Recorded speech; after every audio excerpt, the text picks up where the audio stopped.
Anche oggi il report dell'ASP di Agrigento, fornito quotidianamente alla stampa, dà un aumento di casi, persone positive al tampone del Covid-19. Si passa così a 89 dell'altro ieri a 94 di ieri, 5 casi in più, su un totale di tamponi effettuati pari a 1575. In particolare, dai dati emersi alle 20 di ieri sera, il comune con più casi è quello di Porto Empedocle, dove sono 4 le persone contagiate per un totale complessivo di 5 casi, mentre il comune di Ribera vede registrare un nuovo colpito da coronavirus, salendo così a 9 contagi, mentre a Favara c'è un nuovo contagio, arrivando così a 5 persone, tra cui uno post mortem, una 92enne del luogo.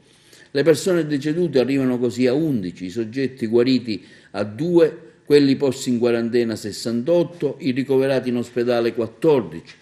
A Caltanissette il maggior numero di soggetti, pari a 5, 3 ricoverati a Partinico, 2 a Caltagirone e Enna, 1 ciascuno negli ospedali di Messina e Marsala. Analizzando il dato che ci arriva dalla regione siciliana, alla nostra provincia viene assegnato un numero di contagi dal coronavirus pari a 106 persone, 12 in più rispetto a quello fornito dall'ASP di Agrigento, mentre tra le altre province resta sempre in testa Catania con 540 casi, Messina con 320 contagi, Enna con 271, Palermo con 260, Trapani arriva a quota 100 contaminati, Caltanissetta 92, Siracusa 79, mentre la provincia di Ragusa, sempre ultima, con minor numero di contagiati, fermandosi a 47.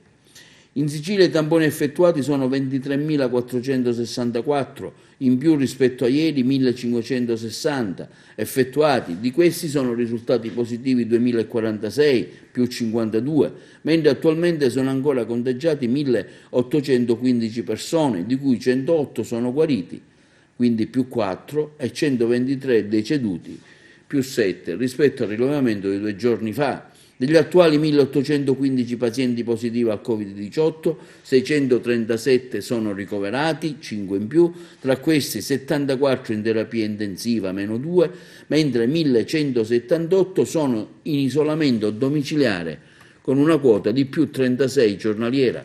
Tornando a casa nostra, sentiamo il sindaco di Porto Empedocle, Ida Carmina, città che ha visto ieri registrare un salto di persone contagiate con ben 4 casi in più. Il sindaco continua a lanciare un appello a restare a casa, annunciando a breve una nuova sanificazione del paese. Ho da darvi una notizia, purtroppo il numero dei contagiati da coronavirus in paese è aumentato. Poco fa mi è stata data ufficialmente la notizia di altri 3 casi, rimane un caso dubbio in essere, riteniamo che anche questo sia un caso da coronavirus e definitiva del contagio, anche perché purtroppo la persona è ricoverata a Caltanissette e ha problemi respiratori, anzi ci auguriamo che possa venire fuori da questa situazione il prima possibile.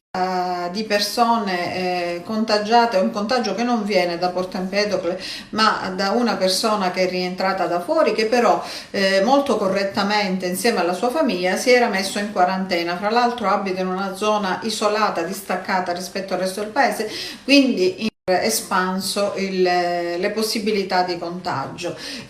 Ciò non toglie che tutti noi dobbiamo essere e utilizzare la massima prudenza possibile e attenerci comunque alle regole che, come vedete, penso si stiano rivelando utili, perché in tutta Italia sta diminuendo.